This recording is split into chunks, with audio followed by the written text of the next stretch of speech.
সম্মানিত ভিউয়ার্স, আর electric repair আপনাকে স্বাগতম। আশা করি সকলে ভালো আছেন। তো ভিউয়ার্স, আপনারা দেখতে পাচ্ছেন এটি একটি কিয়াম কোম্পানির গ্যাসের চুলা। আর এই গ্যাসের চুলার সমস্যা আগুন নিভে নিভে জ্বলে আর অটো ফায়ার হতে সমস্যা হয়। গ্যাসের চুলার সিলিন্ডারের গ্যাসও দ্রুত শেষ হয়। এই ধরনের সমস্যা যদি আপনার হয়ে থাকে, এই ভিডিওটি আপনার জন্য। তো আশা করি এই ভিডিওটি সম্পূর্ণ মনোযোগ সহকারে দেখলে আপনার সমস্ত গ্যাসের চুলার সমস্যার সমাধান করতে পারবেন বা ধারণা পেয়ে যাবে। তো ভিউয়ার্স, এই ধরনের সমস্যা হলে আপনারা 4টি স্ক্রু দেখতে পাচ্ছেন। এই 4টি স্ক্রু আমরা খুব সহজে খুলে নেব। আর আপনারা অনেকে কমেন্টে জানান যে ভাই স্ক্রুপগুলো খোলা যায় না। স্ক্রুপগুলো খোলা যায়। আপনারা সুন্দর করে একটু থিনার বা তেল দিয়ে রাখবেন, তাহলে সুন্দরভাবে মরিচাগুলো ছুটে যাবে। তো ভিউয়ার্স, এরপরে আবার দেখবেন যে বার্নারের 2টি করে 4টি স্ক্রুপ রয়েছে। এই স্ক্রুপ 4টাও আমরা খুলে নেব। খুলে নেওয়ার পর আপনারা দেখতে পাচ্ছেন, এই দেখুন কীরকম ময়লা বের হচ্ছে। এই ময়লাগুলো সুন্দর করে আমরা পরিষ্কার করে নেব। আপাতত থাক, আমরা পরে আবারও পরিষ্কার করব। তো আমরা এই সাইডের 4টি স্ক্রুপও খুলবো, খুলে বার্নারটা খুলে নিব। তো ভিউয়ার্স, দেখুন প্রচণ্ড ময়লা। আর এই ময়লার কারণে আপনার গ্যাসের সিলিন্ডার থেকে কিন্তু গ্যাস ঠিকই বের হয়, কিন্তু আগুন জ্বলে না। এই জন্যে আপনার গ্যাসের সিলিন্ডারে গ্যাস দ্রুত শেষ হয়ে যায়। তো আমরা চুলার বডিটা একটু পরিষ্কার করে নেব। তো এই ধরনের স্টিল ব্রাশ দিয়ে আপনারা চুলার বডিটা পরিষ্কার করে নিলে আশা করি আপনার বডিটা দীর্ঘস্থায়ী হবে, কেননা মরিচা ধরলে নষ্ট হয়ে যায়। তো আমরা গ্যাসের চুলাটি উল্টায় নেব। উল্টায় নেওয়ার পর আমরা এখন মেশিন দুইটি ওয়াশ করব। এই মেশিন দুইটি ওয়াশ করা খুবই সহজ। আপনারা এক ভিডিওতে সব কিছু পেয়ে যাবেন। আশা করি এই ভিডিওটা সম্পূর্ণ মনোযোগ সহকারে দেখবেন। তো আমরা এই যে স্ক্রুপ 2টা করে 4টা রয়েছে, এই 4টি স্ক্রুপ খুললে আমরা মেশিনটি ওয়াশ করে নিতে পারবো বা ওয়ার্লিং করে নিতে পারবো। তো ভিউয়ার্স, এই ধরনের ভিডিও বা এই ধরনের কাজকে আমরা মাস্টার সার্ভিসিং বলে থাকি। কেমন? তো ভিউয়ার্স, এই দেখুন আমরা থিনার দিয়ে নিচ্ছি। থিনার দিয়ে নিয়ে আমরা নবটি ঘুরাবো। নবটি ঘুরালে আমাদের এই থিনারগুলো টেনে নিবে, নজল দিয়ে বের হবে। নজল দিয়ে ময়লাগুলো বের হবে। আর বের যদি না হয়, আমরা সুন্দর করে ওয়্যার আপনার এই যে মোটরসাইকেল বা পিকআপের যে ওয়্যারগুলো রয়েছে বা ক্লাসের ওয়্যারগুলো, এই ধরনের ওয়্যার দিয়ে আমরা পরিষ্কার করে নেব। তো আপনারা অন্য কোনো ওয়্যার দিয়ে, চিকন ওয়্যার দিয়ে পরিষ্কার করতে যাবেন না, তা না হলে আটকে যেতে পারে। তো আমরা পুনরায় আবারও থিনার দিয়ে নিচ্ছি। তো আপনারা দেখতে পাচ্ছেন, যত থিনার দিবেন তত ওয়াশ বা পরিষ্কার হবে খুব সুন্দরভাবে। তো আমরা আবারও দিয়ে নিলাম। আবারও সুইচ নব ঘুরে নিচ্ছি। তো এইভাবে আপনারা ঘুরে নেবেন বারবার। এই দেখুন আমাদের নজল দিয়ে ময়লা থিনার বের হয়ে গিয়েছে।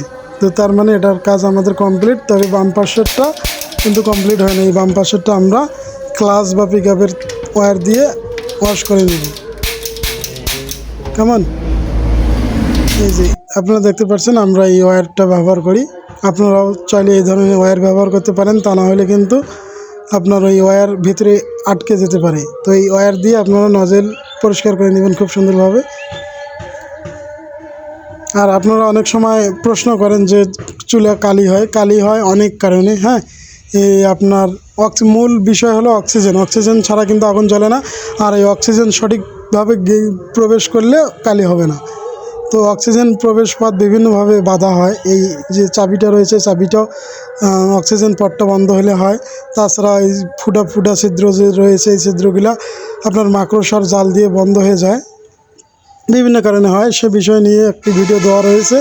তো খুব সুন্দরভাবে বোঝাবো, আরও একটি ভিডিও দিব। আর আপনারা যে এই ধরনের ভিডিও চাইলে অবশ্যই কমেন্ট করে জানাবেন। আর যারা আপনারা এখনও আমার চ্যানেলটি সাবস্ক্রাইব করেন না, অবশ্যই চ্যানেলটি সাবস্ক্রাইব করে পাশে থাকবেন।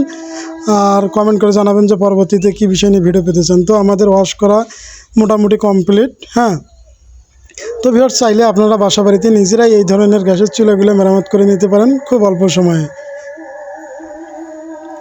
তো আমরা নজল দিয়ে পরিষ্কার করে নিয়েছি। একটা ছিদ্র বড় আর একটা ছিদ্র ছোট, এটা আমরা আলাদা একটা ওয়্যার দিয়ে পরিষ্কার করে নিলাম, ওয়াশ করে নিলাম। আবারও থিনার দিচ্ছি। থিনার দিয়ে আমার কাস্টমার বলতেছে ভাই এগুলো কি? আমি বলতেছি থিনার। তো সে হাতে নিয়ে দেখতেছে এত ঠান্ডা বা শিরশির করে গা। তো থিনার এরকমই হয়। আর অনেকে আপনারা পেট্রোল দিয়ে বা ডিজেল দিয়ে পরিষ্কার করতে চান, তো এই ধরনের পেট্রোল বা ডিজেল কাজ করে না। থিনার দিয়ে ওয়াশ করলে মোটামুটি নজলগুলো পরিষ্কার হয়ে যায়। তো আমরা পুনরায় স্ক্রু 4টি লাগাই নিব। আপনারা দেখতে থাকুন। এর পরবর্তীতে আমরা বার্নার আবারও পরিষ্কার করব, ফিটিং করব এবং আপনাদেরকে আগুন জ্বলে সরাসরি দেখাবো যে কীরকম জ্বলতেছে। আর এই ধরনের স্ক্রুপগুলো অনেক সময় খুলতে চায় না। আপনারা একটু তেল দিয়ে নেবেন, নিয়ে আপনার স্ক্রু ড্রাইভার দিয়ে হাতুড়ি দিয়ে একটু বাড়ি দিয়ে নেবেন, নিলেই আপনার এই স্ক্রুপগুলো লুজ হয়ে যাবে, তখন খুলতে সুবিধা হবে। তো ভিউয়ার্স, এই যে অটো ফায়ার, এই ডাইন পাশের মেশিনটি অটো ফায়ার হচ্ছে না। তো আমরা দেখুন ওয়্যারটা একটু কেটে দিলাম, কেটে দিলে সমস্যার সমাধান। তো তবুও জ্বলতেছে না। তো আমরা একটি কী বলে ফাইল দিয়ে, ছোট ফাইল দিয়ে আমরা মাথাটা ঘষে নিচ্ছি। মরিচা ধরছে, মরিচা ধরার কারণে অনেক সময় এই জায়গায় স্পার্কিং করে না। তো ভিউয়ার্স দেখুন, এখন ঘষে দিলাম, এই দেখুন কত সুন্দরভাবে স্পার্কিং করলো। তার মানে খুব সহজেই অটো ফায়ারের কাজ শেষ হলো। তো অটো ফায়ারের সমস্যা যদি হয়, এই বিষয় নিয়েও আমি খুব ছোটো করে একটা ভিডিও দেবো, যাতে সহজেই বোঝেন। অটো ফায়ার হলে আপনারা সাধারণত ওয়্যারটির মাথাটা একটু কেটে পুনরায় লাগাই দিলে হয়। তবুও যদি না হয়, আপনারা পাথরটি একটু ঘষে দিবেন। আর এরপর যদি আপনার স্পার্কিংয়ের সমস্যা না হয়, যে স্পার্কিং হচ্ছে তবু অটো ফায়ার হচ্ছে না, এই ধরনের সমস্যা হলে আপনার ছিদ্র দিয়ে গ্যাস বের হচ্ছে না, ওই পাশে একটি ছিদ্র রয়েছে ছোটো, ওই ছিদ্রটি ওয়াশ করে দিলে গ্যাসটা পার্টস হবে, হওয়া মাত্র স্পার্কিংয়ের দ্বারাই আগুনে তৈরি হবে। তো ভিউয়ার্স দেখুন কত সুন্দর জ্বলতেছে। তো এই ধরনের গ্যাসের চুলার কাজগুলো খুবই সহজ হয়ে থাকে, চাইলে আপনারাও করতে পারেন। তো আমরা একটু চাবিটা ডাং দিয়ে নিচ্ছি, বাড়ি দিয়ে নিচ্ছি, বাড়ি দিয়ে নিলে ওয়াশ হয়ে যায় আর বেশি করে। তো ভিউয়ার্স দেখুন কত সুন্দর জ্বলতেছে। তো আমরা আবার পুনরায় গ্লাসটা লাগাবো, যেভাবে খুলছি ঠিক সেভাবেই লাগাবো। তো ভিউয়ার্স, এই ধরনের গ্যাসের চুলার গ্লাসগুলো ময়লা হয়ে যায়, আর এই ময়লাগুলোও আপনারা থিনার একটু দিয়ে ভিজায় রাখবেন, ভিজায় রাখার এইভাবে খেতা দিয়ে পরিষ্কার করবেন, দেখবেন যে নতুনের মতো ঝকঝক করবে। তো ভিউয়ার্স, আপনারা কাস্টমারকে খুশি রাখতে অবশ্যই পরিষ্কার পরিচ্ছন্নভাবে কাজ করবেন, ব্যাক ফিট ভালো পাওয়া যায়। ধন্যবাদ সকলকে।